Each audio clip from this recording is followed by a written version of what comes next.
estas características. Esto se debe a que no hay un aumento, no vamos a ver un aumento del líquido celular ni proteico. Vamos a encontrar un aspecto turbio, que esto es netamente patológico, y esto se va a deber al aumento celular en el líquido cefalorraquídeo. Normalmente esas son las meningitis agudas o crónicas, y normalmente bacterianas. Por la parte de en la fase inicial vamos a encontrar que pasadas las zonas de su extracción vamos a ver que se puede formar un fibroso que se llama tela de araña, y es una probable de la neurosífilis y en tumores del sistema nervioso. Ahora, en la parte importante es el color. Normalmente el color es incoloro y vamos a ver en patología que va a tener diferentes colores. Si vamos a encontrar que es rosáceo o rojizo, es hemorrágico. Esto nos indica que hay presencia de eritrocitos dentro del líquido cefalorraquídeo.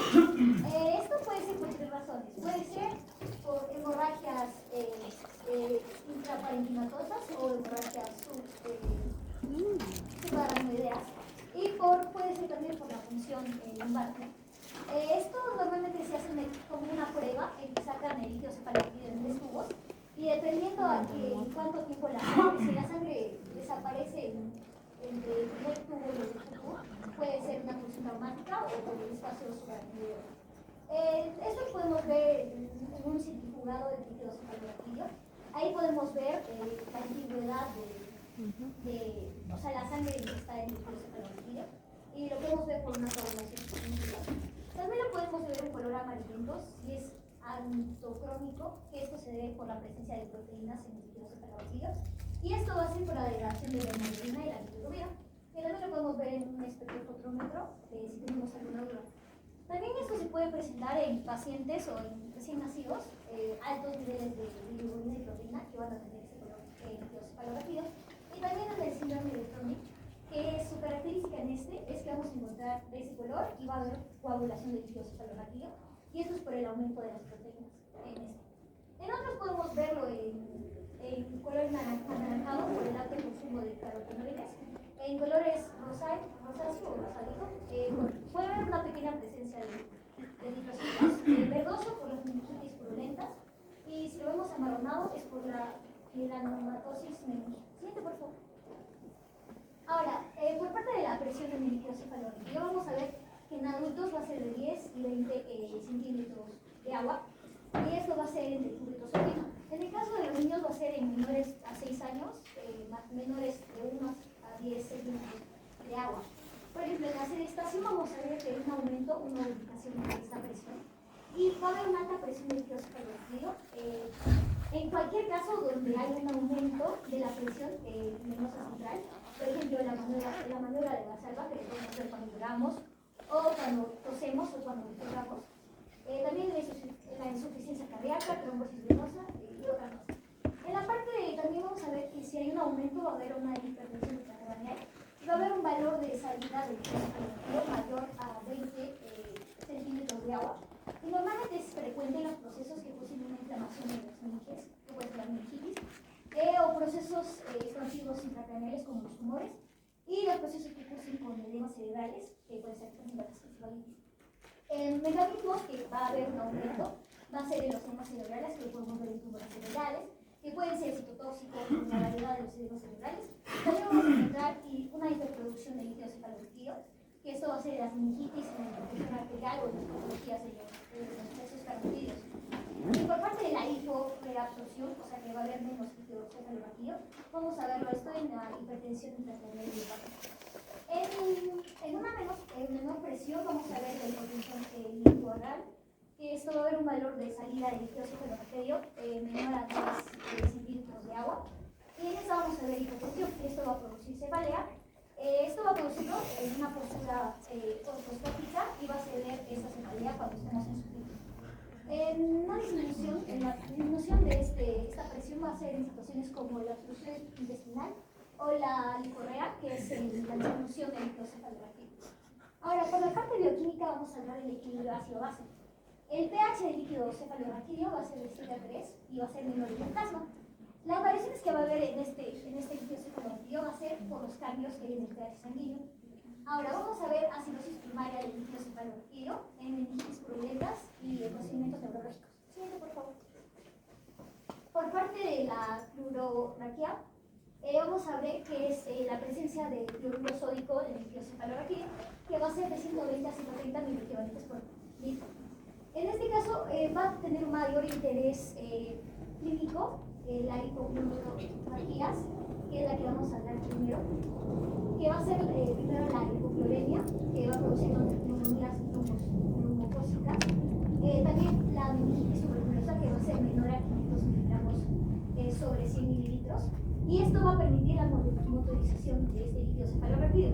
Si vamos a encontrar en menor cantidad, va a indicar gravedad. Si va a ser mayor o normal, nos va a indicar mejoría. Sin embargo, si este cambiara, pero no hay una recuperación, tenemos que considerar que no está curada.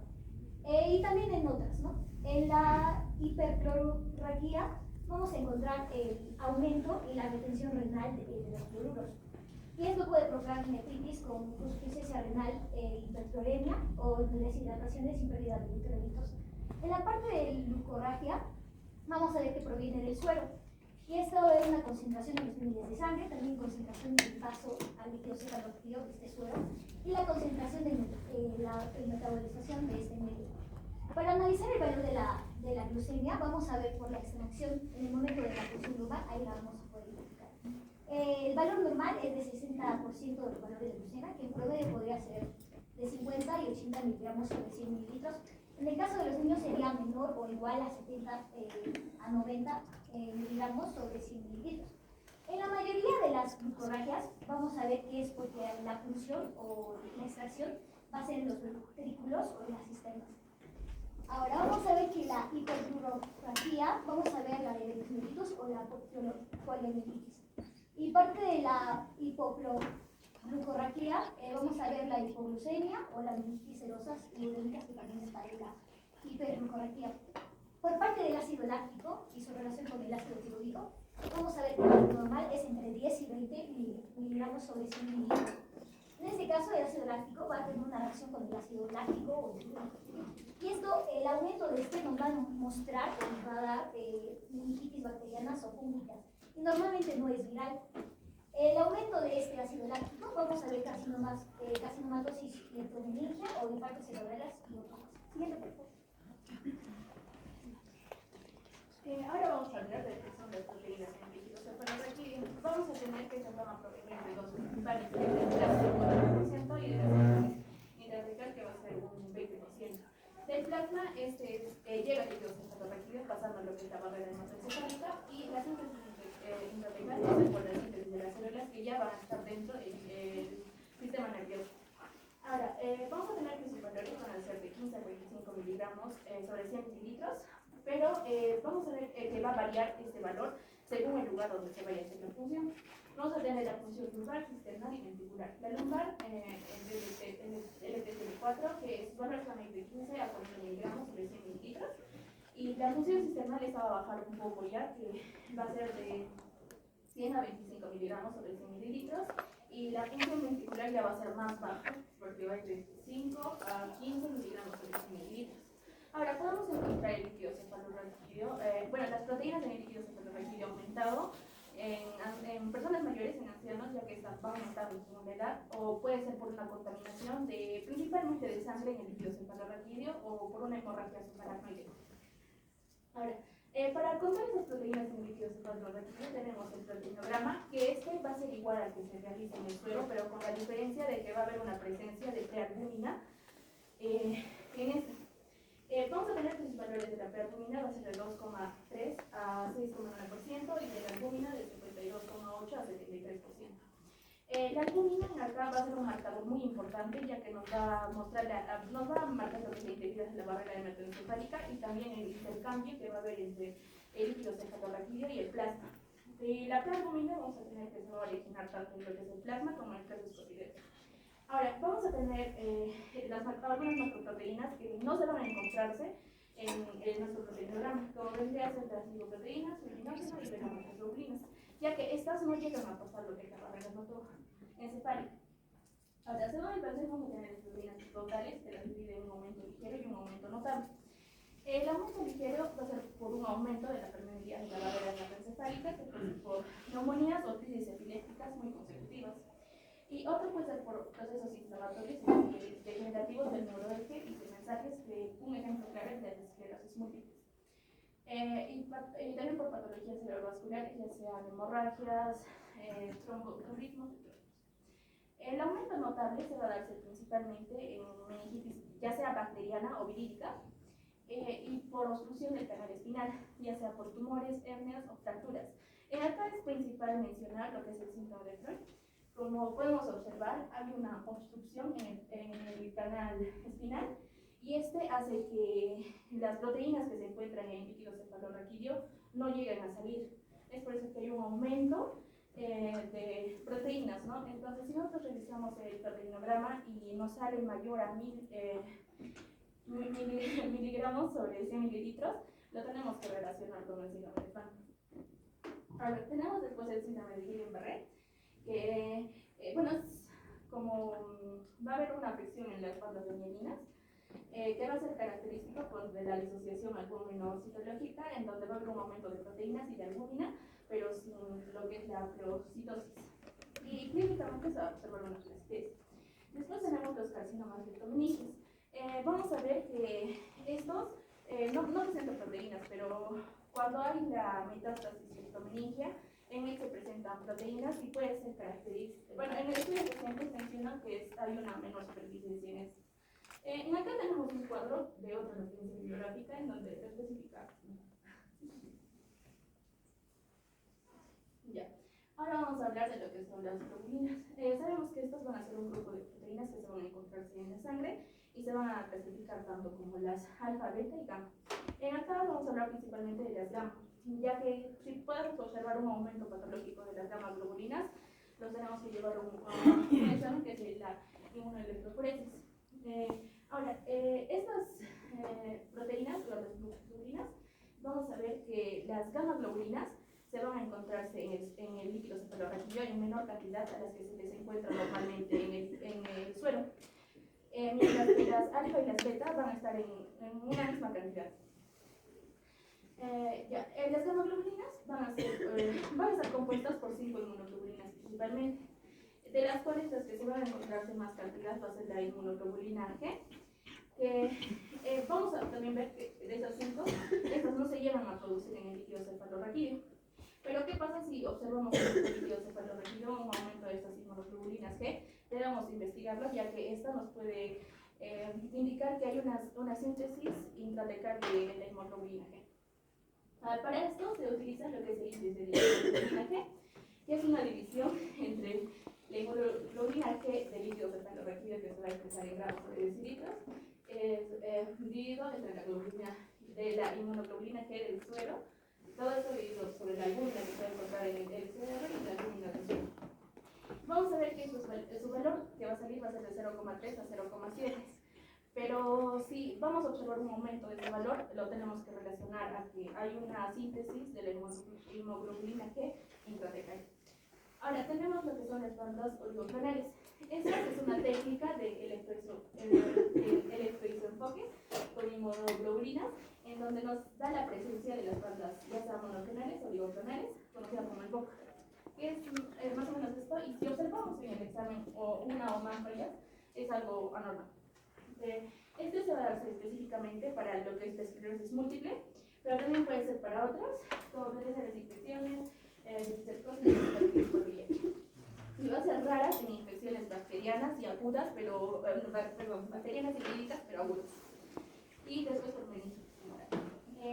Vamos a ver acá que Balcells menciona que hay 4 patrones, pero encontré gente que especifica 5 patrones. Vamos a ver que el primer patrón, como podemos ver, esta banda de acá va a pertenecer al líquido cefalorraquídeo y está al suelo. En el tipo 1 va a ser uno normal, ya que no vamos a poder observar bandas en ninguno de los dos. El tipo 2 ya también vamos a observar bandas en el líquido cefalorraquídeo y no en el suelo, y esto es específico para la esclerosis múltiple, ya que hay inmunoglobulina G intratecal, sintetizada intraticalmente. El tipo 3 ya también va a ser una síntesis total, que se va a encontrarse de bandas tanto en el LCR y en el suelo, pero con una predominancia en el líquido cefalorraquídeo.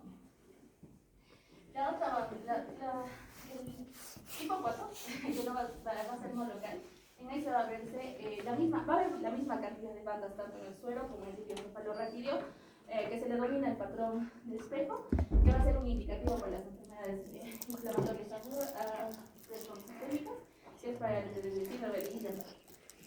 Después, el tipo 5 va a ser igual al tipo 2, como podemos observar, va a ser monoclonal, y es para la esclerosis múltiple.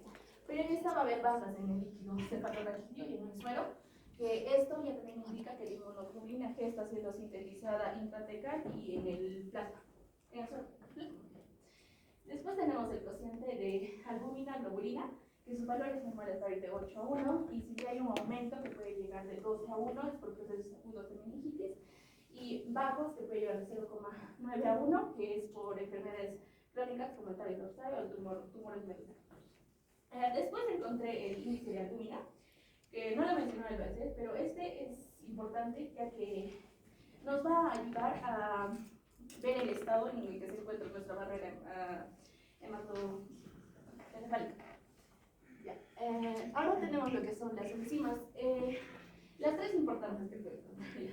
Después tenemos la adenosina desaminasa, que va a ser helada, que sus valores van a ser de 0 a 9 ya, unidades de litro, que eso especifica en meningitis tuberculosa, pero no siempre, ya que esta fue secretada por linfocitos, entonces puede ser infiltrados por linfomas. Después tenemos la creatina sinasa, que es de 4 unidades de litro, que esto si hay un aumento nos especifica en las lesiones cerebrales isquémicas, y la lisosima, que esta no se encuentra en el líquido cefalorraquídeo, pero si se puede encontrar se relaciona con meningitis bacteriana aguda. Ahora tenemos los anticuerpos para neoplásicos. Estos van a ser específicos para síndromes neurológicos paraneoplásicos, pero no van a ser específicos para uno, sino, o sea, para un solo tumor, sino para el área que puede estar relacionado. Y estos son los que encontré, y esta tablita que es más específico del Balcés con síndromes y tumores asociados. Ya. Continuemos con otras proteínas del líquido cefalorraquídeo. Vamos a empezar con la proteína tau y péptido beta amiloide, el cual nos va a servir para nosotros poder diferenciar entre una persona que tiene Alzheimer o que tiene un deterioro cognitivo ligero que puede desarrollar Alzheimer con una persona que podemos decir que tiene un envejecimiento normal.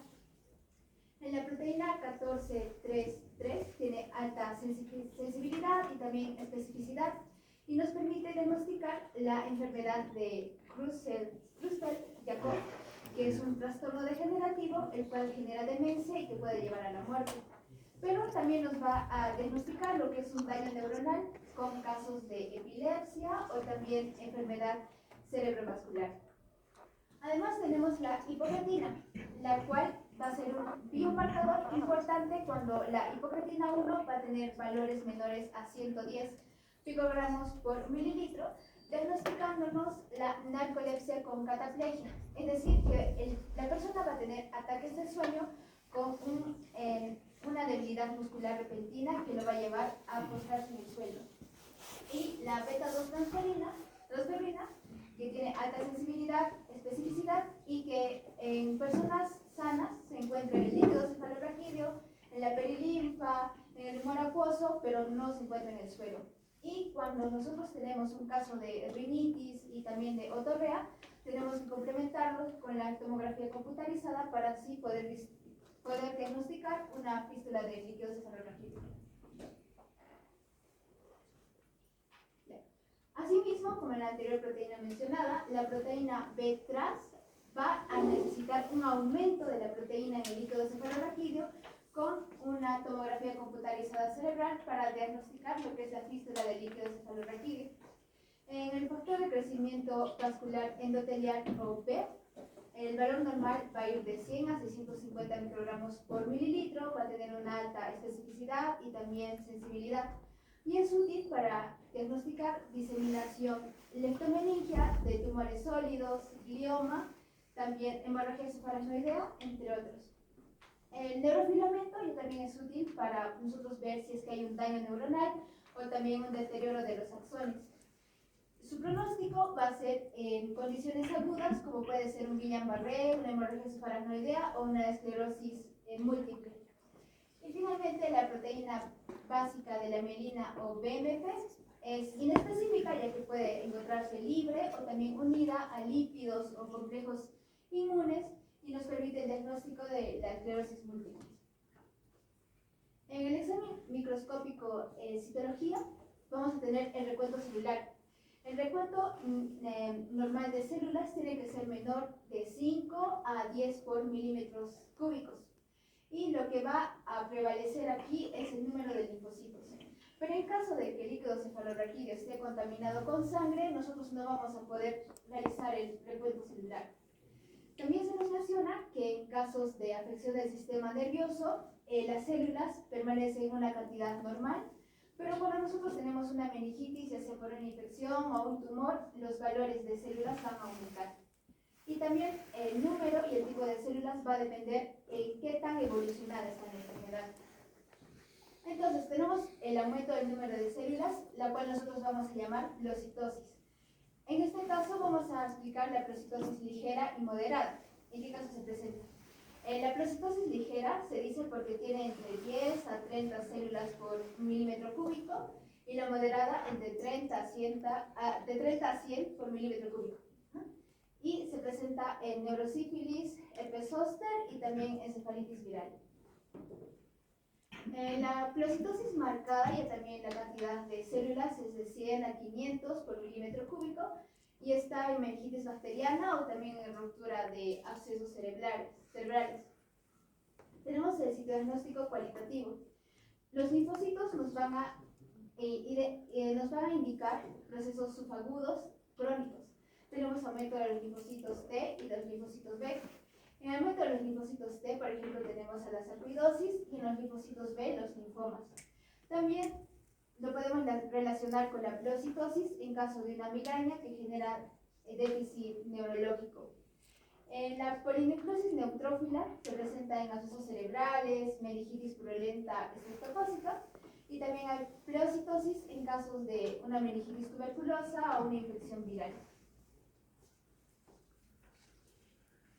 La polinucleosis eosinófila se presenta en parasitosis como el toxoplasma o también infección, una enfermedad inflamatoria del sistema nervioso como la tuberculosis o en una esclerosis múltiple. La monocitosis es importante porque aquí se mencionan las células de Mollaret, las cuales nos son útiles para el diagnóstico de la meningitis que lleva el mismo nombre. Las células atípicas que también nos permite diagnosticar lo que es un carcinoma leptomeningio y lo que nosotros tenemos que realizar es 3 funciones durante días sucesivos con una cantidad adecuada de líquido cefalorraquídeo, procesarlo y analizarlo en menos de 3 horas. Y la técnica más sensible es la citometría de flujo. También están los macrófagos, los cuales nos indican procesos en los que se van a metabolizar material extraño, como una hemorragia cefalorraquídea o un traumatismo craneoencefálico. En el examen microbiológico tenemos el examen directo, el cual nos va a indicar la presencia de gérmenes a través de la tinción Gram para bacterias gram positivas, gram negativas, la tinción Cien-Nielsen para el bacilo de Koch o para diagnosticar la meningitis tuberculosa y también la tinta china para el criptococo. En el cultivo nosotros ya también vamos a poder saber cuál es la naturaleza del germen. Y es así que para hongos nosotros tenemos el agar saburous para Cryptococcus y Candida. También tenemos otros cultivos para virus, el cultivo de Lowenstein para tuberculosis y otros cultivos para bacterias aerobias, anaerobias. Y también algo para destacar es el antibiograma, en el cual nosotros vamos a conocer los antibióticos que podemos usar contra los microorganismos. En el examen indirecto ya también vamos a detectar los antígenos de los gérmenes a través de la ELISA, la contrainmunofluoresis o CIE, y podemos diagnosticar la neurosífilis a través del VDRL y el RPR. El VDRL nos va a indicar que la infección sifílica va a estar activa, pero también nos ayuda en el diagnóstico de enfermedades como el toxoplasma, enfermedad de Lyme, y en caso de una meningitis por VIH se va a poder detectar los anticuerpos del virus. En técnicas de PCR es sensible, con alta especificidad y nos permite diagnosticar puede detectar el ADN del germen y poder saber si es una infección bacteriana por meningococo, estreptococo o también viral por un herpes simple o un enterovirus. Y finalmente tenemos las técnicas de detección del IFN gamma, que tiene un valor predictivo negativo, el cual va a medir la respuesta frente a antígenos de tuberculosis, ya sea activa o también en enfermedad latente. ¿Y por qué se va a darse esto? Es porque los glóbulos blancos van a reaccionar contra los antígenos de la tuberculosis y van a liberar el IFN gamma. Y es así que el IFN gamma unida con antígenos y sustancias de control que van a actuar durante 16-24 horas nos van a poder dar el control.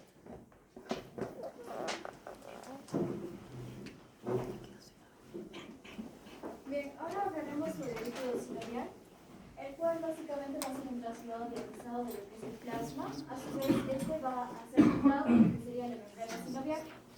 Por otra parte, a este se le va a agregar lo que sería el ácido hialurónico, esto para darle un componente viscoso. Este líquido sinovial se va a extraer de lo que llamamos la artrosíntesis y básicamente se va a extraer para analizar el estado bioquímico, además de ver sus condiciones fisiológicas como patológicas. Por otra parte, va a ser una fuente de estudio, sobre todo para aquellos pacientes que padecen algún tipo de enfermedad en sus articulaciones y especialmente para aquellos que padecen monoartritis y poliartritis. Además de que su función va a ser permitir distinguir el líquido y de esa forma va a ayudarnos a llegar a un diagnóstico etiológico, ¿no? La fuente de obtención va a ser mediante la extracción de sangre y esta se va a colocar en dos tubos, los cuales están estériles. En estos tubos puede colocarse lo que es el anticoagulante o puede estar sin ellos. Ahora, luego se va a analizar estos dos tubos y se va a, obligatoriamente se tiene que analizar su aspecto macroscópico, los microcristales, la función Gram y también la citología, ¿no? Acá tenemos un cuadro en el cual hemos clasificado lo que es el líquido sinovial. Tenemos un líquido sinovial normal, mecánico, inflamatorio, séptico y hemorrágico. Tanto en el normal mecánico va a ser el líquido transparente, sin embargo, en el inflamatorio, séptico y hemorrágico va a ser opaco. El color también va a variar, ya que en estos cuatro va a ser amarillento, pero va a cambiar, ¿no? Qué tan blanquecino sea. En el hemorrágico claramente va a ser rojo y también en cada uno de estos se va a presentar en un tipo de enfermedad. Como por ejemplo en el mecánico se presenta en artrosis, inflamatoria en artritis reumatoide, el hemorrágico en traumatismos y también en la TBC. Ahora, se hace un examen macroscópico de primera mano porque esta va a ser la primera aproximación diagnóstica que se hace y la valoración se va a hacer en un tubo transparente, ¿no? Ahora, tenemos, respecto a su aspecto, que es el color, tenemos un líquido normal, o también llamado no inflamatorio, el cual va a ser en color amarillo pálido, o también puede ser transparente como el agua. Y de igual forma, también tenemos un líquido turbio. Este se va a volver así, su color, por la presencia de un aumento de lo que serían los leucocitos, y esto se presenta sobre todo en lo que serían las artritis inflamatorias. Ahora, cuando este líquido turbio va a pasar a uno más amarillento, más opaco y más purulento, por así decirlo, se presenta en las artritis sépticas. Por otra parte, también tenemos la turbidez lechosa, en la cual se va a presentar por la presencia de lo que serían los microcristales o también por la presencia de colesterol o gotas de grasa. Tenemos el líquido rojo, sanguinolento, en el cual se presenta en los traumatismos, en los tumores sinoviales. Y por último tenemos en el cual el color va a ser amarillento, pero va a tener algunas estrías rojas o va a presentar algunos cambios de color durante la extracción. Eso se debe sobre todo a una función traumática. Otros aspectos que podemos tomar en cuenta sería la viscosidad o fibrancia, en el cual en un inyectable, por así decirlo, se presiona, ¿no? Y se evalúa qué tan, la longitud de este filamento. La longitud de este filamento es de 2,8 a 400, con una media de 150, algunos autores también mencionan que es de 230. Este aumenta en los derrames traumáticos, teniendo una máxima en el hipotiroidismo. También disminuye cuando la persona envejece o en derrames articulares inflamatorios y sépticos. Esta disminución se va a deber a que el filamento va a ser menor y se va a ver como más o menos agua. También podemos considerar también la densidad. Ahora, dentro de la bioquímica, podemos mencionar de que vamos a encontrar a la aptomioglobina, pero limitadamente. No se va a encontrar el fibrinógeno y vamos a encontrar a otras proteínas. Ahora, hablando ya de las proteínas, si bien este va a ser un trasudado, las proteínas se van a encontrar no en gran cantidad, de 1 a 2 gramos por decilitro. En una inflamación se va a aumentar a 2,5 gramos por decilitro y en un proceso séptico hasta 3 gramos por decilitro. Por otra parte, también tenemos el ácido láctico, el cual puede verse aumentado en las artritis sépticas y artritis inflamatorias, esta por la presencia de los gérmenes biógenos. Además de que si a esto le acompañamos un aumento de la glucosa y el recuento celular bajo, sobre todo se valora para el tratamiento antibiótico. La glucosa puede verse también disminuida cuando va a haber los líquidos inflamatorios e infecciosos, y respectivamente va a disminuir 20% y un 50%. Por otra parte tenemos la citología, ¿no? La citología nos habla sobre todo de los leucocitos. Los leucocitos van a estar de 10 a 200 células por microlitro. Patológicamente va a ser cuando va a ser, bueno, es mayor a 220. Y la fórmula leucocitaria va a ser muy diferente a la sangre. ¿Por qué? Porque va a haber una inversión en los polimorfonucleares y los mononucleares, por así decirlo, ¿no? También se encuentran las células sinoviales, plasmáticas, y no se va a encontrar ni eosinófilos, ni basófilos, ni matíes. Ahora, vamos a encontrar que en los derrames mecánicos va a aumentarse los leucocitos llegando hasta 5000. En los derrames inflamatorios, tales como la fiebre reumática, gota, etc., va a llegar a 2000 a 50000. Va a tener un límite en la artritis cétrica bacteriana, que va a llegar hasta más de 50000. Y en la artritis tuberculosa vamos a encontrar una media de 25000 leucocitos, ¿no? Ahora, cuando la etiología va a ser tumoral, sobre todo se va a utilizar lo que es la tensión papaniculada. Sí. Otros hallazgos citológicos va a ser los ragocitos, que va a ser granulocitos con impresiones citoplasmáticas. Estos van a estar constituidos por IgM y IgG, como se logra ver en la imagen. Células LE, que se va a encontrar en el ES, y las células de Reiter en artritis reactivas. Ya. Por último, hablaremos de los microcristales. La extracción, para que tengamos una identificación correcta de los microcristales, tiene que ser un tiempo lo mínimo entre la extracción y el examen fresco. Esto para ver sobre todo la morfología correcta y el comportamiento óptico. Dentro de estos microcristales encontramos en los cristales de grato monosódico, que estos se pueden encontrar intracelular y extracelular, y se presenta en la artritis gotosa. Además de que, como se logra ver en la imagen, van a tener forma de aguja. Y por otra parte van a tener una birefringencia negativa. ¿Qué quiere decir esto? De que longitudinalmente se van a presentar amarillos, sin embargo perpendicularmente van a ser azules. Por otra parte también tenemos la artropatía por hidroxapatita. Estos van a ser muy pequeños y en el microscopio óptico tienen que teñirse. Y bueno, son teñidos de rojo. Tenemos la artropatía por oxalato cálcico, que su forma, como se logra ver también en la imagen, va a ser piramidal. Y por último tenemos a los cristales de lípidos, que esto va a tener una forma muy particular, como cruz de Malta.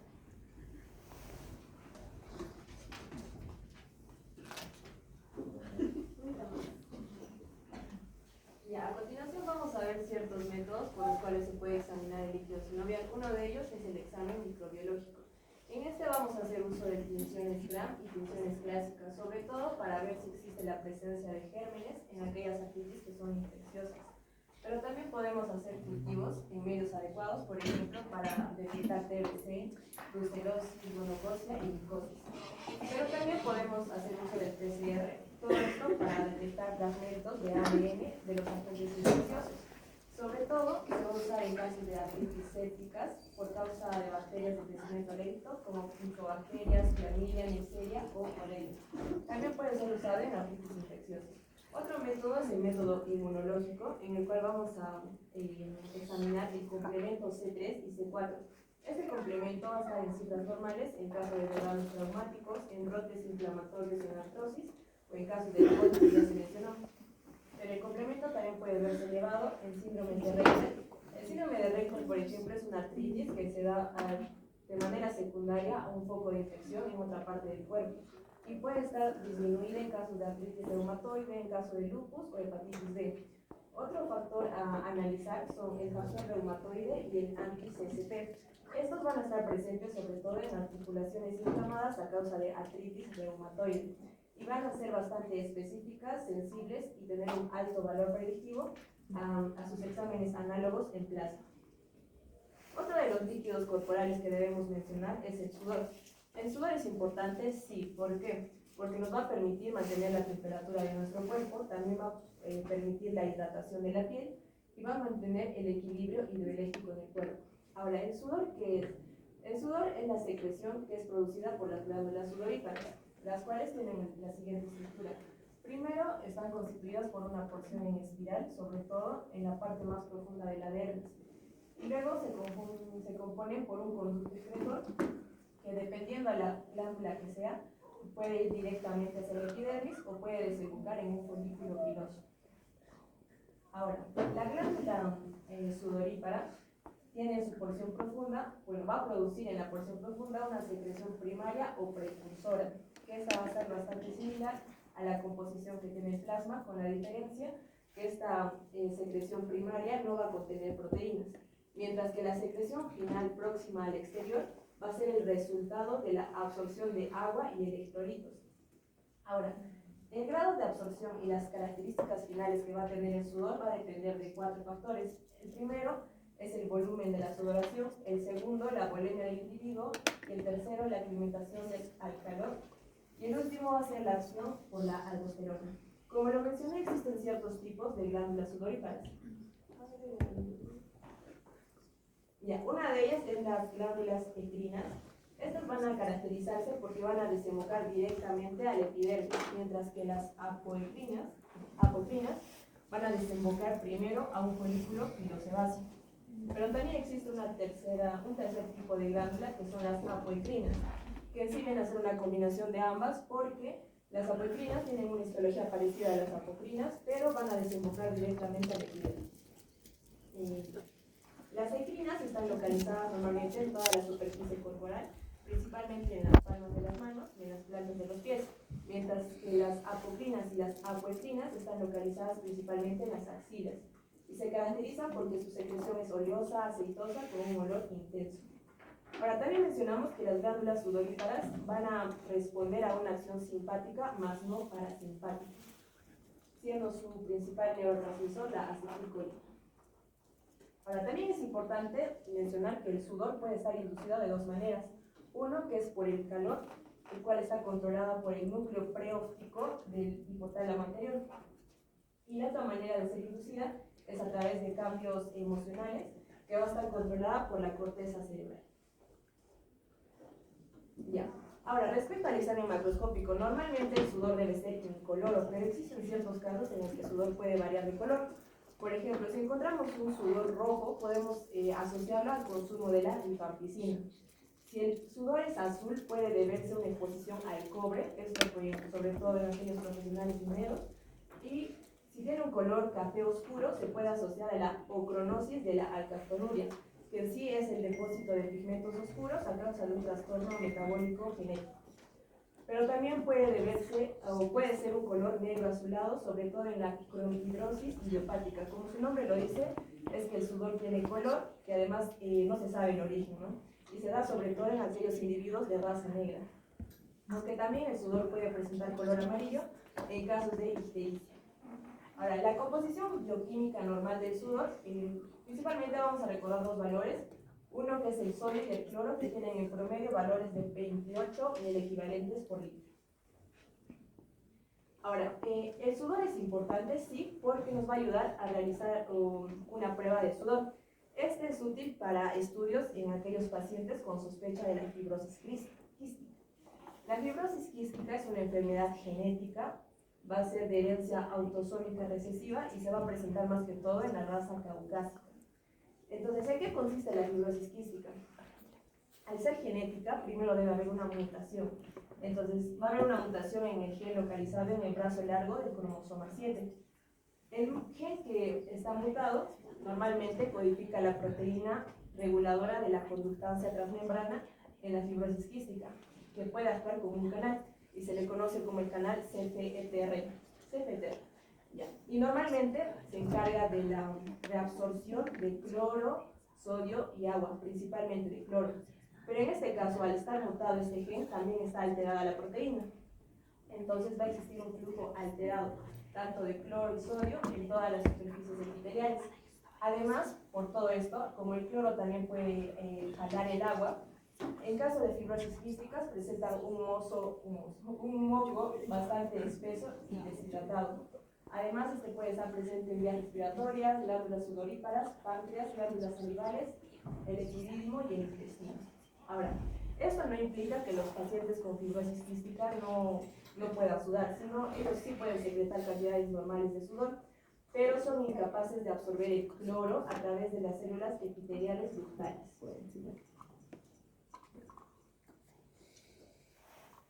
¿En qué consiste la prueba de sudor? La prueba de sudor consiste en una estimulación a la producción de sudor a través de una corriente eléctrica, acompañado o potenciado por un fármaco que es la pilocarpina, y posteriormente se va a determinar los valores de cloro y sodio. Ya, en primer lugar se va a utilizar un transductor que pueden ver en la imagen, al cual se va a conectar dos tipos de electrodos, uno positivo, que debe ser el superior, y uno negativo. Luego se debe limpiar la zona del antebrazo o brazo. Luego se coloca un disco con este fármaco, que es la pilocarpina.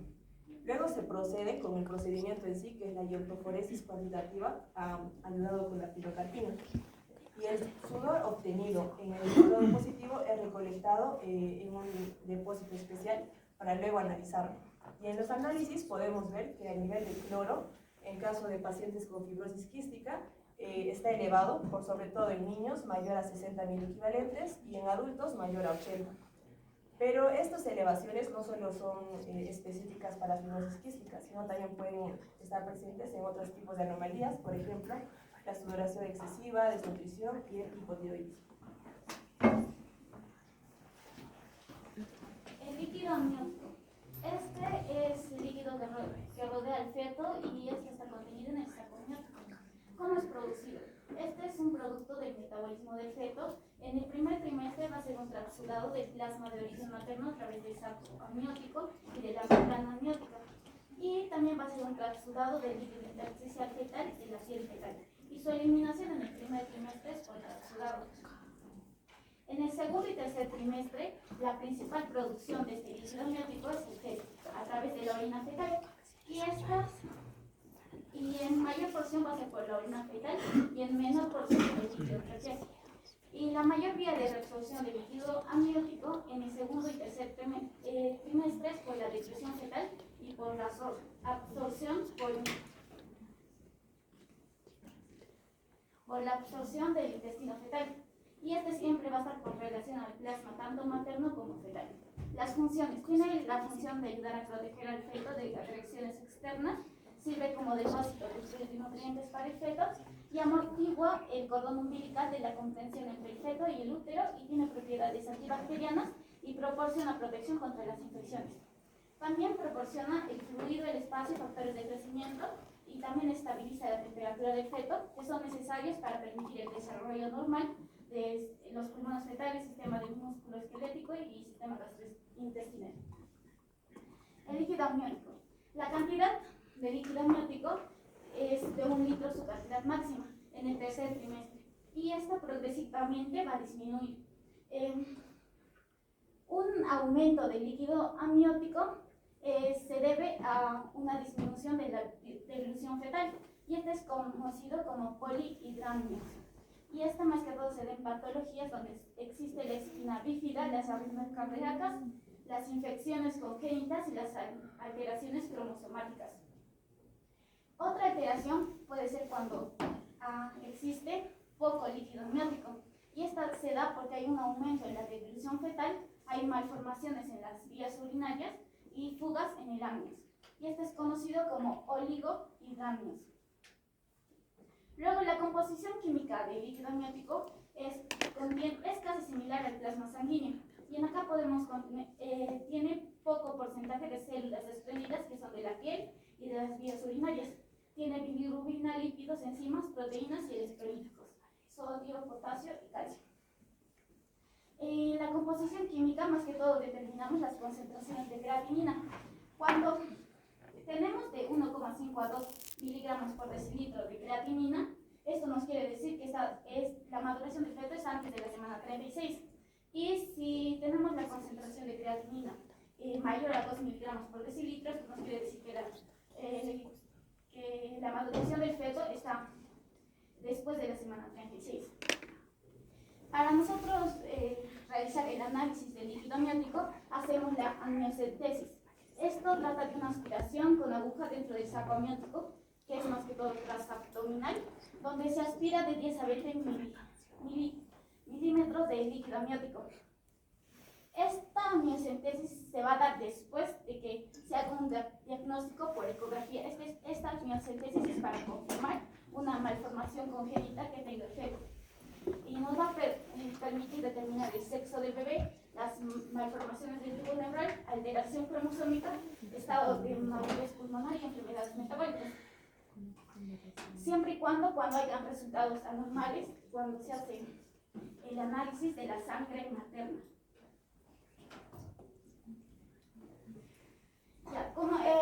La amniocentesis se divide en dos. Una que se hace en el primer y segundo trimestre y otra que se hace en el tercer trimestre. La del primer y segundo trimestre nos va a permitir el análisis de cromosomas celulares. La amniocentesis es de controversia porque tiene riesgo-beneficio en su procedimiento. Para hacer la amniocentesis del primer y segundo trimestre, primero hacemos el análisis genético prenatal, que acá tenemos un material celular o nuclear que es el líquido amniótico que nos va a permitir identificar trastornos genéticos. Cuando encontramos la disminución de la 21-hidroxilasa y un aumento de la 17-hidroxiprogesterona, nos quiere decir que hemos encontrado un trastorno genético. Y en la fibrosis quística podemos encontrar una disminución de la actividad de enzimas microvellosas intestinales, como puede ser la fosfatasa alcalina y la gamma-glutamitransferasa. La fosfatasa alcalina es inhibible con la fenilalanina y cuando existe una disminución de la gamma-glutamitransferasa es porque es diagnóstico de síndrome de Down. En el análisis genéticos prenatales, la obtención del material nos permite precisar la realización de la biopsia de vellosidades coriónicas y el cultivo de células aliéticas fetales. Este análisis más que todo es citogenético y nos va a permitir determinar las cromosomopatías, la dirección de cromosomas como es el tumor de Wills y las alteraciones citogenéticas. Pero hoy en día no se utiliza esto, con mayor frecuencia se usan las ondas de ácido de ADN y para diagnosticar errores congénitos en el metabolismo, como es la atresia. Luego tenemos la determinación del alfa-fetoproteína y esto nos va a poder determinar los defectos del tubo neural que puede haber en un feto. Esta es una sustancia que se produce en el hígado de un bebé en desarrollo y esta determinación es un marcador posible de defectos del tubo neural. Se lleva a cabo después de realizar la detección de alfa-fetoproteína en el suero materno y luego también de una realización de una ecografía para detectar un defecto macroscópico del tubo neural que nos va a determinar la edad gestacional y descartar un embarazo múltiple. También se realiza el análisis de la alfa-fetoproteína cuando madres y hermanas tienen antecedentes de hijos con defectos en el tubo neural y cualquiera de ambos padres también tiene un defecto del tubo neural, en esto donde se realiza el análisis de la alfa-fetoproteína. Las concentraciones séricas de la alfa-fetoproteína es según a la función del peso materno, la raza y la diabetes mellitus dependiente de la insulina. Este se establece como un punto de corte de 10 a 150 nanogramos por mililitro en sus valores normales en la gestación. Se considera positivo el alfa-fetoproteína cuando existe dos resultados anómalos después de una semana. Y este análisis del alfa-fetoproteína es muy inespecífico. En el líquido amniótico podemos encontrar concentraciones de alfa-fetoproteína mayores a 1000 que en el suero materno. Y si esta se encuentra elevada mayor a 2,5 veces mediana en cualquier edad gestacional, y más una determinación de la cervicolinesterasa amniótica, recién nos puede dar como diagnóstico un defecto del tubo neural. Luego tenemos la miosíntesis del tercer trimestre, que esta nos va a permitir determinar la enfermedad hemolítica autoinmune, que es la bilirrubina que la bilirrubina es por la degradación de la hemoglobina. Y cuando nosotros encontramos bilirrubina en el líquido amniótico, nos quiere decir que hay anemia fetal. Esta bilirrubina nos se permite cuantificar con bastante exactitud en la espectrofotométrica, que es la densidad óptica del líquido amniótico de 450 micrómetros, que es la prueba de Ley, que esta la va a trasladar a una gráfica y en la gráfica también se va a comparar con la edad gestacional del feto. Esta se va a dividir en 4 zonas y cuando se encuentre en la cuarta zona nos va a indicar gravedad de muerte fetal. Esta se hace más que todo en casos donde hay eritroblastosis fetal, que es la enfermedad hemolítica por incompatibilidad sanguínea entre la madre y el feto. Cuando la madre es O y el feto es A o B, o cuando el RH es negativo en la madre y el RH es positivo en el feto. También cuando encontramos anticuerpos conocidos como factor de hemólisis grave o un aumento significativo de 4 veces anticuerpos maternos, también cuando tiene anemia fetal grave, hay pruebas de hidrocefalia fetal en estudios ecográficos. También nos va a permitir determinar la madurez pulmonar fetal, el tensioactivo del líquido amniótico. Esto es en el último trimestre del embarazo más que todo. Es cuando maduran los sistemas enzimáticos pulmonares fetales y catalizan la producción y secreción del tensioactivo, que es el surfactante pulmonar, en los neumocitos alveolares de tipo 2.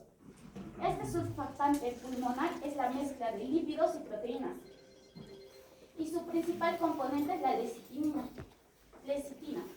que esta es sintetizada y se difunde en el líquido amniótico.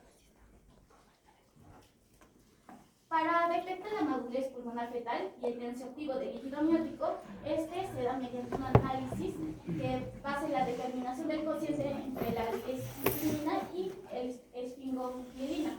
Si este cociente es mayor que 2, nos va a pronosticar una ausencia de síndrome de dificultad respiratoria grave.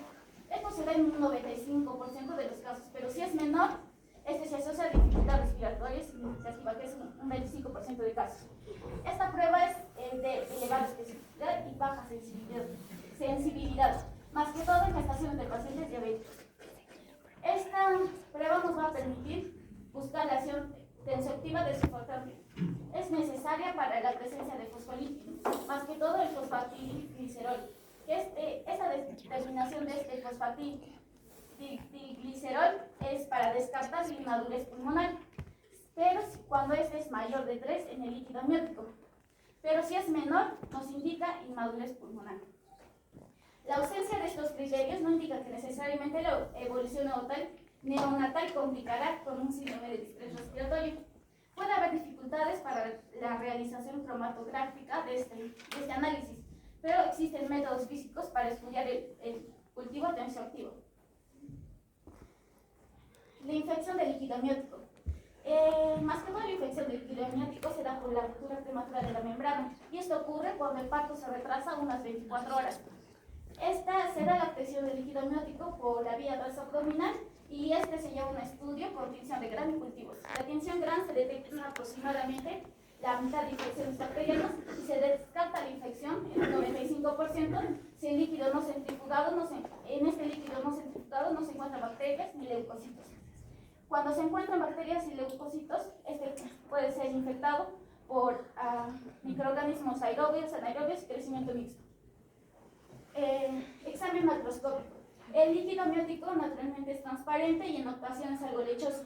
Y cuando tiene alteraciones en cuando es amarillo es por elevadas concentraciones de bilirrubina y nos puede dar más que todo una hemólisis fetal. Y cuando es marronáceo amarillento es por una poca cantidad de meconio, y cuando es verde es por la biliverdina, porque se encuentra biliverdina por meconio y es una posibilidad de sufrimiento fetal. Cuando es rojizo o marrón es porque hay hematíes o restos de hematíes, y puede ser por muerte fetal. Y rojo brillante cuando hay hemorragia intraamniótica. La composición característica del líquido amniótico es según la edad gestacional del feto. En la composición hay ácido úrico, albumina, aspecto, bilirrubina, más que todo líquido para la madurez de la lecitina y la esfingomielina. Luego tenemos la utilidad diagnóstica. La utilidad diagnóstica de este examen es más que todo en el segundo trimestre es para las enfermedades genéticas y defectos del desarrollo, y en el tercer trimestre sirve para determinar la gravedad de la eritroblastosis fetal o la maduración pulmonar del recién nacido. Eso sería todo.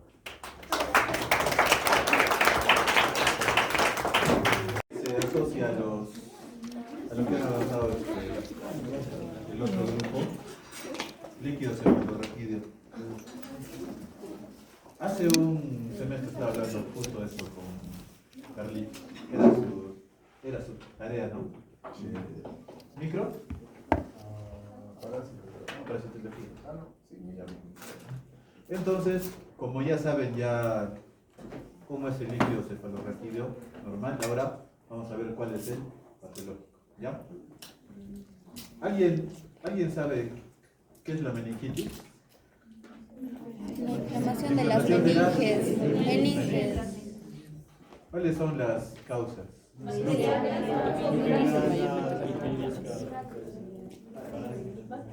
Parásitos. Micóticas.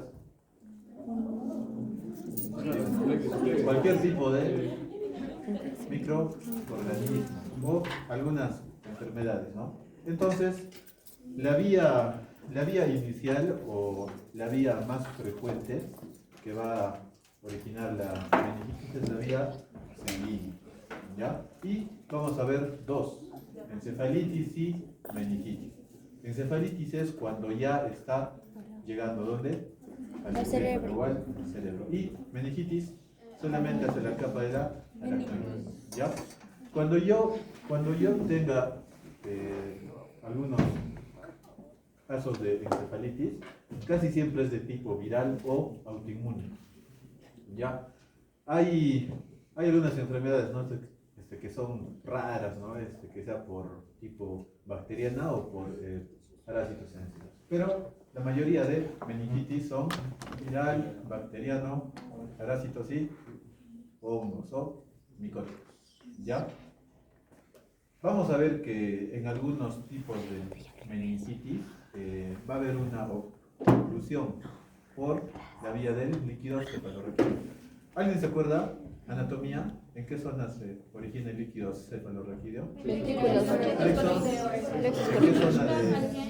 ¿En qué zona de los Ventrículos laterales.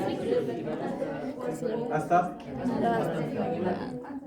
Luego va ¿hacia dónde? Tercer ventrículo. Cuarto. Luego Regresan. ¿Sí se acuerdan? En algunas infecciones vamos a ver que no hay esa circulación y eso va a generar un cierto tipo de hidrocefalia, y esa hidrocefalia va a generar una hipertensión endocranial. Vamos a ver cuáles son los síntomas de esto. Cefalea, y en algunas ocasiones va a haber cierto tipo de compresiones, ¿no? En algunos pares, por ejemplo el sexo, ¿ya? Va a haber una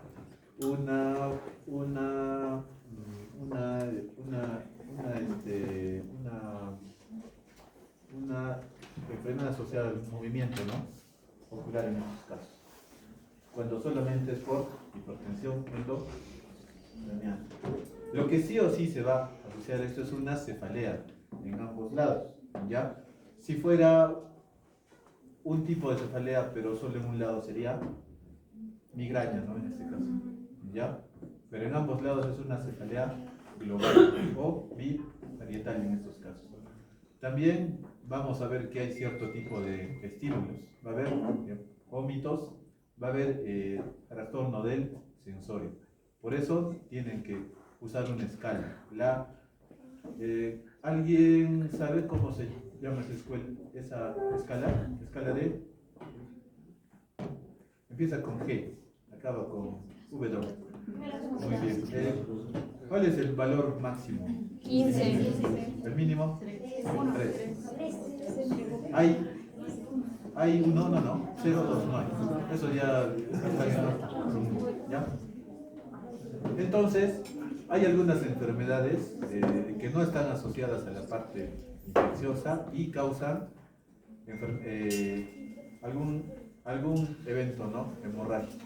Por ejemplo, algún tipo de vasculitis, que también causa esto, una hipertensión microarterial. ¿En quiénes debo de sospechar? En cefalea pulsátil bilateral, asociado a temperatura, fiebre, pérdida o disminución de la conciencia. Y esto ya me está indicando, ¿no?, que hay una hipertensión, que hay un producto inflamatorio y quizás hay cierto tipo de retención de líquidos cefalorraquídeos. Esto no está circulando adecuadamente. ¿Ya? En algunos casos, cuando hay un aumento exagerado de la presión intracerebral, hay un par que se va a afectar, es el sexto par. Y ese paciente va a decir que ve doble, va a haber diplopía. ¿Ya? Esto ya me está indicando que está aumentada la presión intracerebral, asociado a fiebre. Digamos, viene un adulto que está con manejo de tuberculosis, tiene fiebre hace 2 semanas, dice que tiene mareos, está somnoliento y dice que ve doble. Posiblemente sea una MEC por tuberculosis. Tengo que hacer el descarte. ¿Cómo haría el descarte? Líquido cefalorraquídeo, ¿no? ¿Cuál dijiste? Sí, bueno. Sí, también. Digamos, es un paciente que vive en Lima, en el Cerro San Cosme. En ellos debo de sospechar, ¿no?, tuberculosis, ¿ya?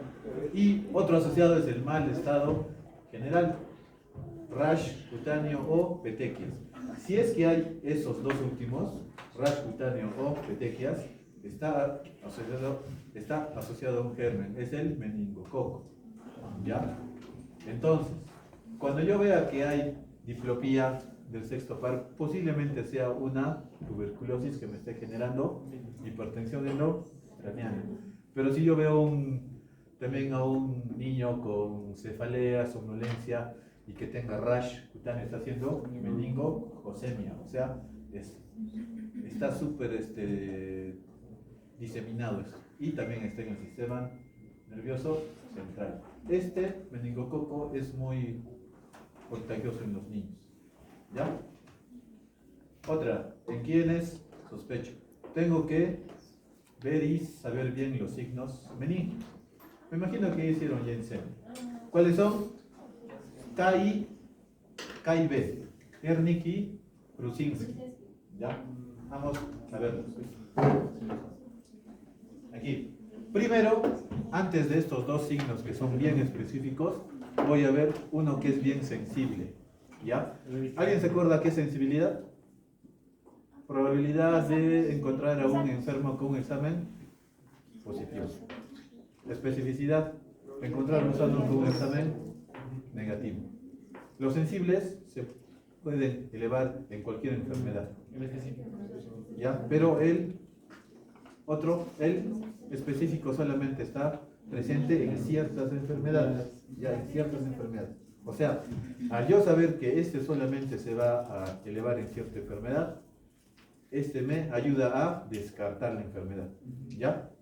Entonces, cuando yo tenga a un paciente con fiebre, cefalea, somnolencia, tengo que verificar si hay o no rigidez de nuca. ¿Ya? ¿Cómo es? El paciente está echado ahí y flexiona, ¿no? Y se siente cierto tipo de resistencia y se va a elevar parte, ¿no?, de los hombros, en este caso. Este es muy sensible, pero inespecífico, porque se puede observar también. A ver, digamos, yo tengo un paciente que es conductor de Fórmula 1. Como saben, los conductores de Fórmula 1 tienen que hacer movimientos exagerados en esa zona y fuertes. Imagínense que haya competido por 10 horas y esté súper contracturado el paciente. ¿Va a ver? signo cierto, pero no va a haber fiebre, cefalea, nada, solamente es parte muscular o parte ósea, ¿ya? Es sensible pero inespecífico. Ahora vamos a ver los que sí son específicos. ¿Cuál es? El Brudzinski. ¿Alguien se acuerda cómo es? ¿Cómo es? ¿Flexiono o levanto? No, flexión de la pierna. Flexión de la pierna y Y esto. flexiona, ¿no es cierto? Muy bien. Aquí está, miren, el signo de Brudzinski. Tengo que flexionar el muslo hacia el abdomen y este por inercia va a flexionar el cuello. Ese es el signo de Brudzinski. Es muy específico, pero hay uno que es súper más específico. ¿Cuál es? El Kernig. ¿Alguien se acuerda de ese signo? Tengo que flexionar el muslo sobre el abdomen y luego tengo que extender. Cuando yo extienda va a haber va a ser muy difícil. ¿Ya? Vamos a ver aquí. Miren, aquí está. Tengo que flexionar esta zona, el muslo con el abdomen. Luego esto lo tengo que extender. Va a haber cierto tipo de resistencia. Ese es el signo de Kernig. ¿Ya? Ahí está mal en la imagen, hay una N de más. Kernig dice. Kernig. Kernig y Brudzinski. Este es aún más específico. Entonces, estos dos me pueden indicar los signos meningios. Signos meningios más fiebre, cefalea, posiblemente una meningitis. ¿Cuál es el siguiente paso? Examen de laboratorio. ¿Por qué? Tengo que ver si es bacteriano, viral, micótico o tuberculosis. ¿Ya? Estos signos meningios también aparecen cuando hay hemorragia subaracnoidea. Así que tengo que tener mucho cuidado. Por lo general, si es una meningitis de tipo infeccioso, va a ser por 2 días, 5 días a más, asociado a fiebre, a cefalea y demás. Pero si es que este paciente tiene estos signos meningios y pérdida de la conciencia de forma fulminante, posiblemente sea una hemorragia subaracnoidea, más no una de tipo infeccioso. ¿Ya? Eso sería una forma súper aguda, ¿no? En este caso. ¿Ya? Entonces, aquí está en inglés, que es lo mismo. Esta es una hemotecnia, miren. Kernig, K y la E. La K es de rodilla. Tengo que hacer extensión. Si es que no hace extensión es Kernig positivo. ¿Ya? El otro, el Brudzinski. Miren, la N y la K. N de cuello y K de rodilla. Entonces, flexiono ¿la qué? La rodilla al abdomen. ¿Y cómo? ¿Reflejo? Hay también flexión, ¿no? Del cuello. ¿Ya? Fácil, ¿no? Kernig y Brudzinski. ¿Ya? Listo. Ya. Una vez que yo tenga toda la parte semiológica, los signos, haga maniobras, vea los síntomas y los signos, tengo que tomar una radiografía siempre y examen de laboratorio. Como ya saben cuáles son los parámetros normales en el líquido cefalorraquídeo, vamos a ver cuáles son los patológicos. ¿Ya? Cuando yo saco una radiografía, eso es con la intención de que yo descarte neumococo o tuberculosis. ¿Ya? Y cuando hago lo de laboratorio, aquí está. Comenzamos con la parte bacteriana. ¿Ya? Yo les aconsejo que inicialmente solo vean la parte de la glucosa, las proteínas y los glóbulos blancos. Asociados a esto, los neutrófilos o los polimorfonucleares. Hacen también otro cuadro con bacteriana, viral y tuberculosis. Es algo difícil que aparezca por hongos. A no ser que sea una persona que tenga inmunosupresión, ¿no? VIH y demás virus que causen o cierto tipo de cáncer. Cuando yo tenga la sospecha de una meningitis de tipo bacteriana, primeramente tengo que ver que la glucosa esté baja. ¿Cómo se llama esto? Hipoglucemia. Cuando yo también tenga una meningitis por tuberculosis, una hipoglucorraquia, porque estos gérmenes están ¿qué? Usando la glucosa de energía, ¿ya? ¿El virus usaría la glucosa? No, porque es un virus, es solamente material genético, ¿ya? Luego, tengo que ver las proteínas. A mayor proteínas es ¿por qué? Porque hay desecho de los microorganismos. Miren, en la meningitis bacteriana sube hasta 500, pero aquí en la meningitis por TBC es también elevado, pero no es así mucho. ¿Ya? Ahora, aquí veo que aquí está bajo, está elevado, está bajo, está elevado. ¿Dónde yo voy a diferenciar que es una meningitis por bacterias o por tuberculosis? Es en la línea celular de los glóbulos blancos.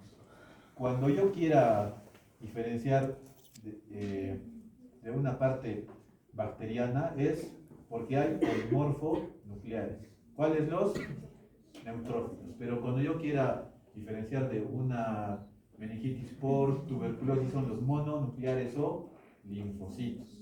Ya, eso es lo que va a diferenciar. Además, se dice que la meningitis por tuberculosis es subaguda, o sea, se da en 2 semanas, 10 días, 15 días más o menos. Pero cuando es de tipo bacteriana, esta es más rápida, 5 días, 4, 2, ¿no? ¿Ya?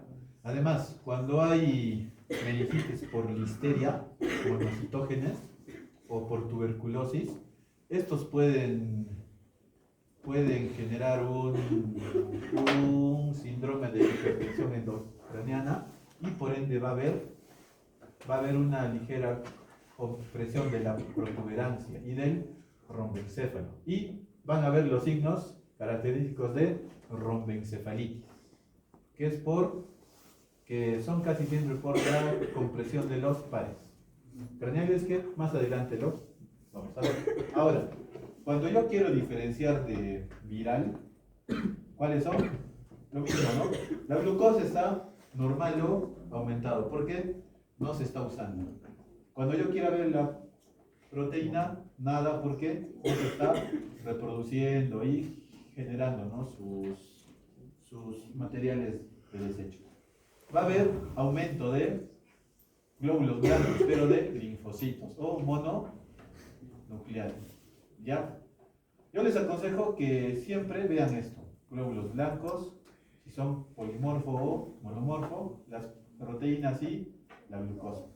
Algunos usan esto, la presión de apertura del LCR.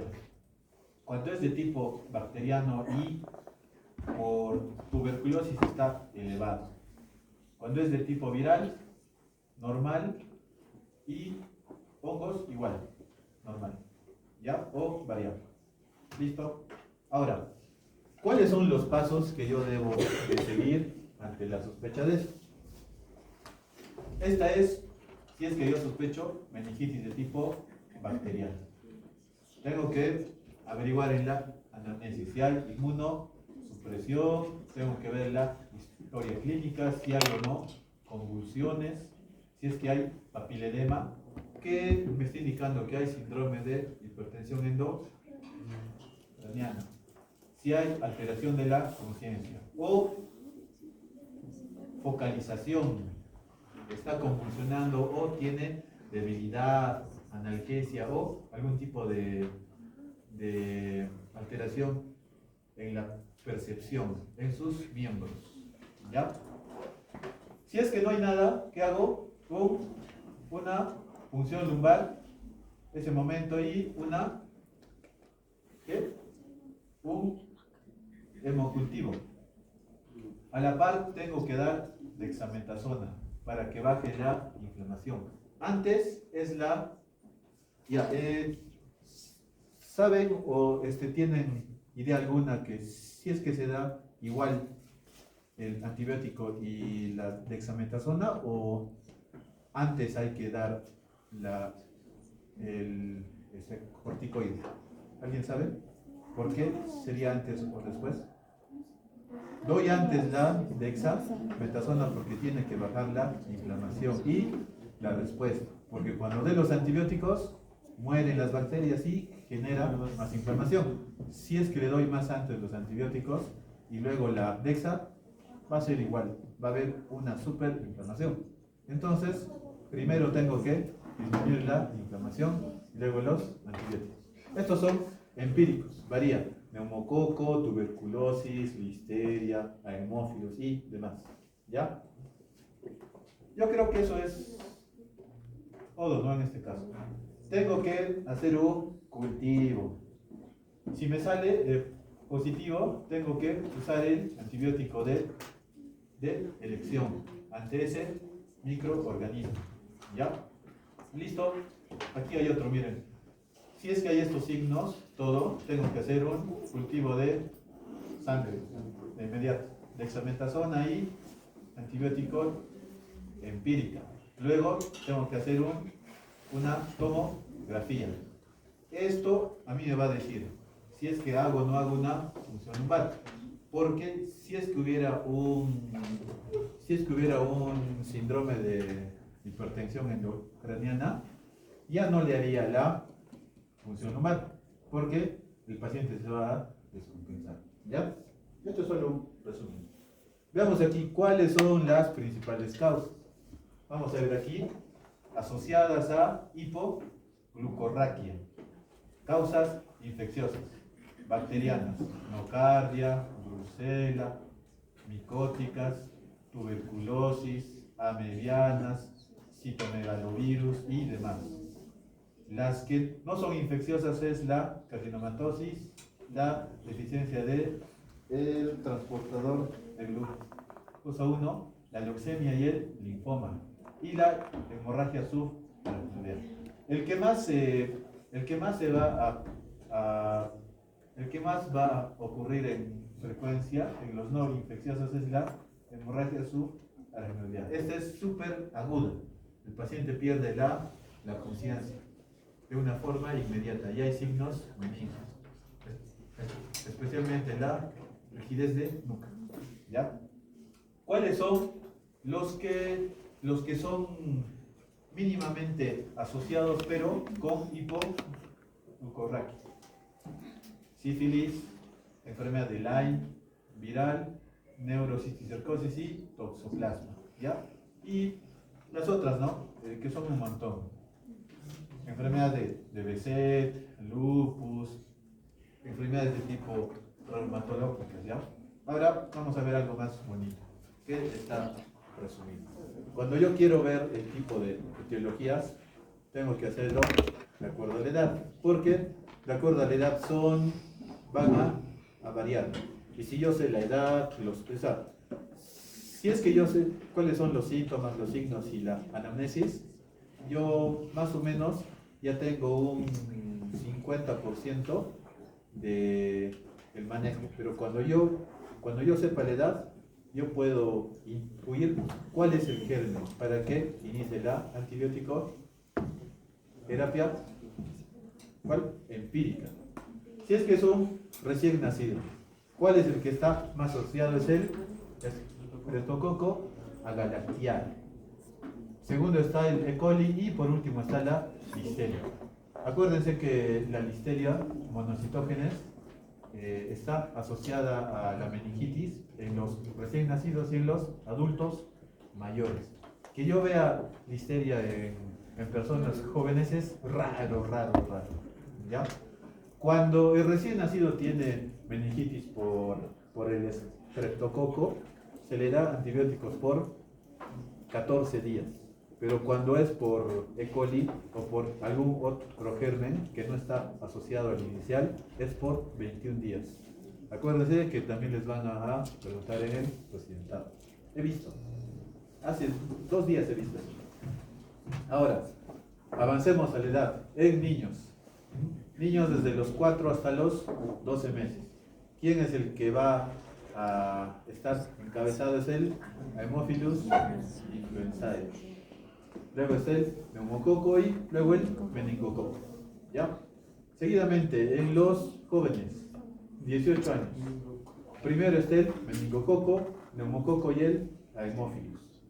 Es importante que se les vacune a los niños contra el neumococo.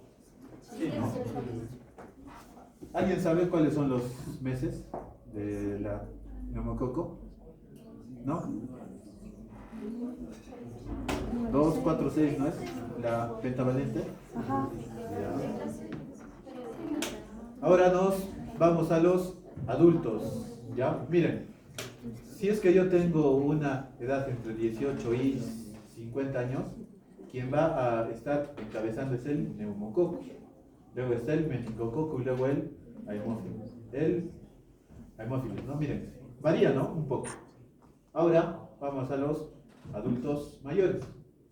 Mayores de 50 años, ¿quién es el que lidera? La listeria monocytógena. Luego el neumococo y el meningococo. Meningococo dice. Vamos a ver que especialmente cuando es una infección por tuberculosis o por listeria, va a haber signos asociados a la rombencefalitis. ¿Cuáles son estos? Déficit en los pares. ¿Cuáles? El séptimo, el sexto y el cuarto. ¿Cuánto es el nuclear? Ah, noveno. ¿Ya? Vamos a ver que también hay un déficit ipsilateral, pero asociado a los movimientos. Ataxia, vértigo, disartria y también va a haber insuficiencia de tipo respiratorio. ¿Ya? Casos. Resuelvan. Ya es hora. Perdón.